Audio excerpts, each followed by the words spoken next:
قلت بحب قالولي انت لسه صغير، خليك في مستقبلك، الحياة بكره هتتغير.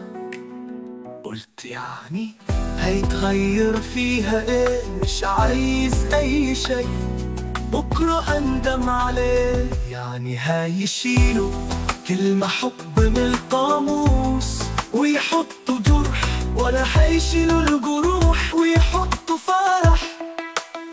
الحياة هي مهما كان قدرنا فيها، أفراح بنفرحها وأحزان بنعيش فيها، فيها اللي بنضح بيه وفيها أسرارنا اللي بنخبيها.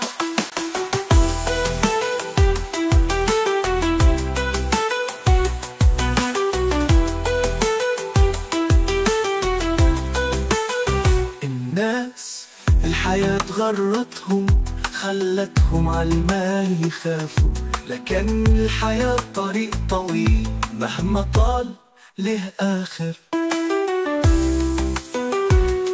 مهما طال له آخر.